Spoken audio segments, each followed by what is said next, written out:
Good morning to everybody. कक्षा 7 गणित में आज हम प्रश्नावली 8.1 ले रहे हैं। तो ये राशियों की तुलना के अंतर्गत राशियों की तुलना।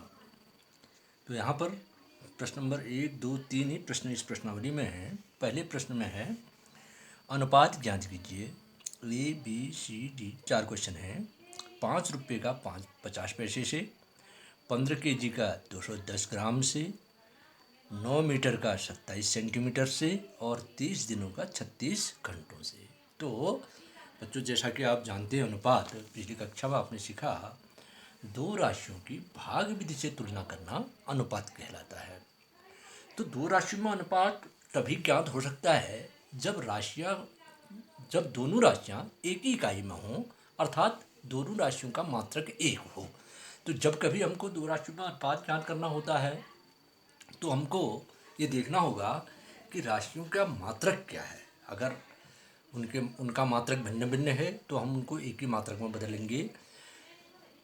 उनकी इकाई अलग अलग है तो उनको एक ही इकाई में व्यक्त करेंगे, तभी अनुपात ज्ञात होगा। जैसे देखिए कैसा है प्रश्न नंबर 1 का ए। प्रश्न नंबर 1 का ए तो ये कह रहा है 5 रुपये का 50 पैसे से अनुपात। 5 रुपये का 50 पैसे से अनुपात। तो जैसा कि अभी मैंने आपको बताया, तो यहाँ पर देखिए एक राशि है 5 रुपया और दूसरी राशि है पैसे। तो रुपये को पैसे में बदल दीजिए। अनुपात ज्ञात करने के लिए याद रखिए कि अनुपात तभी ज्ञात होगा जब दोनों राशियों का मात्रक एक हो या दोनों राशियों की इकाई एक हो। इस बात का ध्यान रखिएगा। तो देखिए, चूँकि 5 रुपया बराबर 5 गुणा 100, 1 रुपये में 100 पैसे, तो 5 गुणा 100 बराबर 500 पैसे। 500 पैसे। चूँकि यहाँ पर लिख रहा हूँ मैं 1 रुपया बराबर 100 पैसे।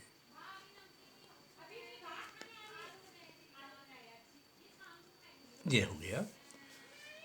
इस प्रकार अनुपात अब देखिए 500 अनुपात 50।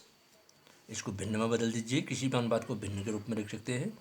500 बटा 50, एक एक जीरो काट दीजिए। देखिए 5 का भागा इसमें जाता है, 5 एकम 5, 5 शून्य की 0, 5 एकम 5 बराबर हो गया 10 अनुपात 1। 10 अनुपात 1। अब आता है प्रश्न नंबर बी। यह है 15 kg का 210 ग्राम से। 15 kg का 210 ग्राम से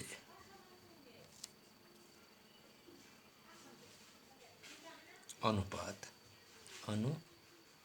अब यहाँ पर भी आप देख रहे हैं एक राशि है केजी और दूसरी राशि है ग्राम। तो केजी को ग्राम में बदल दीजिए।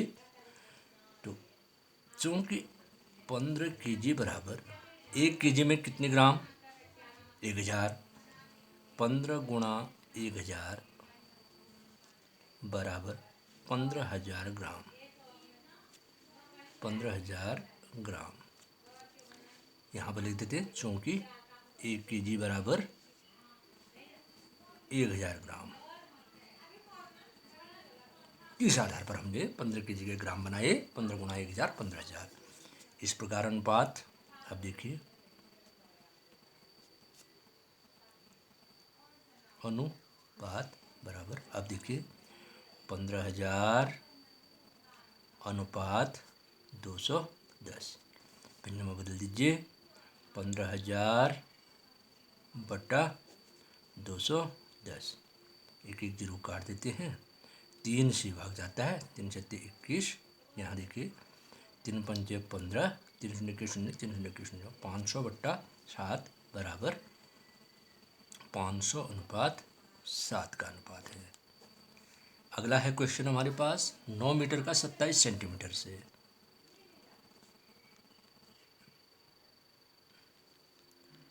9 मीटर का 27 सेमी से अनुपात। यहाँ पर भी हम देखें दोनों राशियाँ अलग अलग इकाई में हैं, तो इनकी इकाई एक करनी चाहिए। एक मीटर के सेंटीमीटर बना दीजिए। चूँकि 9 मीटर बराबर 9 गुणा 100, 1 मीटर में 100 सेंटीमीटर बराबर 900 सेंटीमीटर। यहाँ हो गया चूँकि 1 मीटर बराबर 100 सेंटीमीटर। तो इस प्रकार अनुपात, अब देखिए अब दोनों इकाइयाँ एक हो जाएंगी आपकी। इस प्रकार अनुपात बराबर 900 अनुपात 27 बराबर, भिन्न में बदलिए 900 बट्टा 27, तो 9 से कट जाता है, 9 तियाँ 27, 9 एकम 9, 9 शून्य की 0, 9 शून्य की 0 बराबर 100 बट्टा 3। 100 बट्टा 3 को फिर से अनुपात में लिख सकते हैं, 100 अनुपात 3 का अनुपात है। अगला है 36 दिनों का 36 घंटों से। डी 30 दिनों का 36 घंटों से।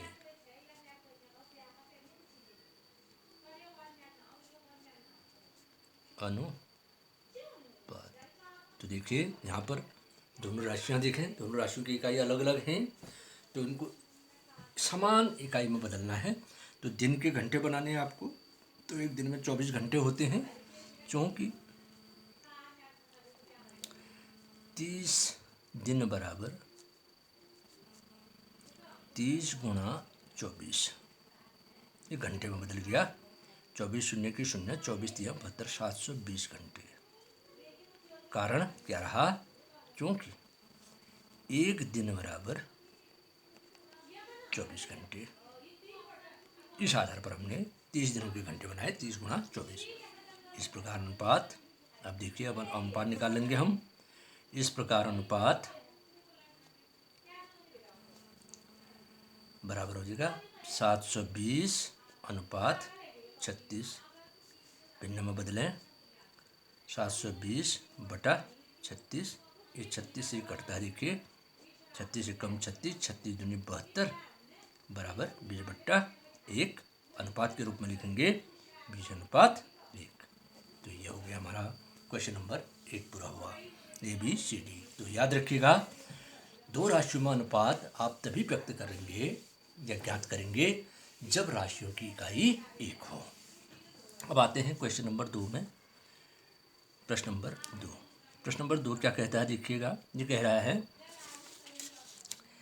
एक कंप्यूटर प्रयोगशाला में 6 विद्यार्थियों के लिए 3 कंप्यूटर होने चाहिए। ज्ञात कीजिए 24 विद्यार्थियों के लिए कितने कंप्यूटरों की आवश्यकता होगी। तो 6 का अगर आप देखें 24 से, तो 6 का चौगुना 24 है, 6 का गुणज है 24, 6 चौको 24, तो वैसे ही 3 का चौगुना। तो यहाँ पर विद्यार्थी और कंप्यूटर जो हैं ये अनुक्रमानुपाती हैं। जिस दर से विद्यार्थी बढ़ेंगे उसी दर से हमारे कंप्यूटर भी बन जाएंगे, बढ़ जाएंगे। आप देख रहे हैं 6 विद्यार्थी हैं, 6 के लिए कंप्यूटर 3 चाहिए, तो 24 विद्यार्थियों के लिए 6 का चौगुना है, तो 3 का चौगुना कर दीजिए 12 कंप्यूटर। इसको हम इस विधि से भी बना सकते हैं। ये अनुक्रमानुपाती हैं, कंप्यूटर और विद्यार्थियों की संख्या में अनुक्रमानुपात है। देखिए चूँकि 6 विद्यार्थियों के लिए आवश्यकता है, 6 विद्यार्थियों के लिए आवश्यकता है बराबर 3 कंप्यूटर, 3 कंप्यूटरों की। इसलिए एक विद्यार्थी के लिए, लेकिन नियम से कि जिसे भी आप इसको बना सकते हैं। देखिए एक विद्यार्थी के लिए आवश्यकता होगी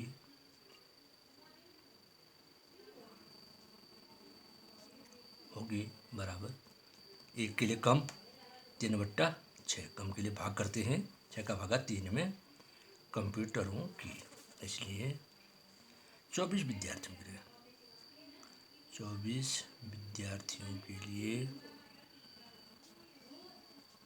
आवश्यकता होगी। अब एक विद्यार्थी के लिए निकल गया तो 24 के लिए 1 का 24 गुना कर दीजिए, बराबर 3/6 गुणा 24 कंप्यूटरों की। 6 से 24 कट जाता है, 6 चौको 24, 3 चौको 12 कंप्यूटर, 12 कंप्यूटर। तो उत्तर आ गया आपका 12 कंप्यूटर। मैंने बताया यहाँ पर विद्यार्थियों की संख्या और कंप्यूटरों की संख्या में अनुक्रमानुपात है, अर्थात विद्यार्थियों की संख्या और कंप्यूटरों की संख्या अनुक्रमानुपाती है। जिस दर से विद्यार्थियों की संख्या बढ़ रही है उसी दर से कंप्यूटरों की संख्या भी बढ़ रही है। 12 कंप्यूटर, ये हमारा क्वेश्चन नंबर 2 पूरा हुआ।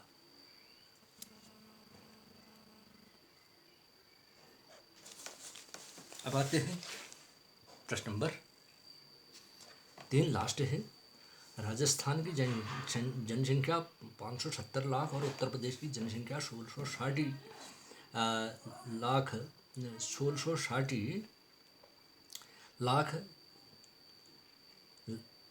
राजस्थान का क्षेत्रफल 3 लाख वर्ग किलोमीटर और उत्तर प्रदेश का क्षेत्रफल 2 लाख वर्ग किलोमीटर है। ज्ञात कीजिए इन दोनों राज्यों में प्रति वर्ग किलोमीटर कितने व्यक्ति हैं, किस राज्य में जनसंख्या कम करी है। तो देखिए, तो प्रति वर्ग किलोमीटर कितने व्यक्ति रहते हैं यह निकालने के लिए आपको क्या करना होगा, उस राज्य की जनसंख्या में उस राज्य के क्षेत्रफल का भाग देना होगा। तो देखिए प्रश्न नंबर 3,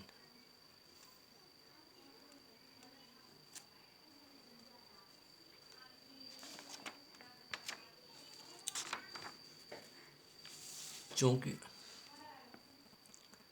राजस्थान की जनसंख्या बराबर 570 लाख तथा राजस्थान का क्षेत्रफल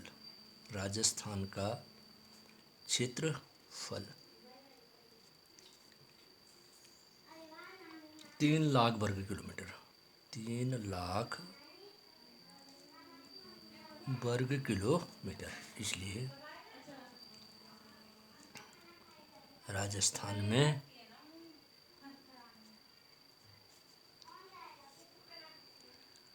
प्रति वर्ग किलोमीटर व्यक्तियों की संख्या बराबर, तो क्या करेंगे आप, जनसंख्या बटा क्षेत्रफल बराबर रख दीजिए मान 570 लाख बटा 3 लाख वर्ग किलोमीटर।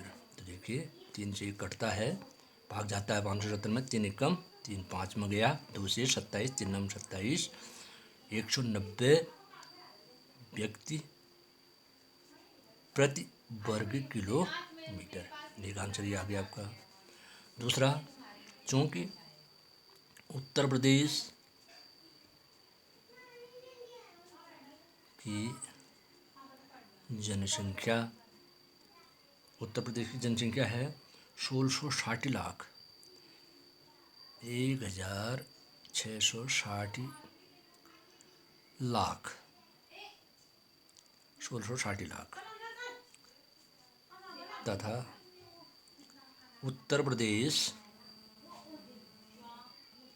का क्षेत्रफल बराबर 2 लाख वर्ग किलोमीटर, 2 लाख वर्ग किलोमीटर, इसलिए उत्तर प्रदेश में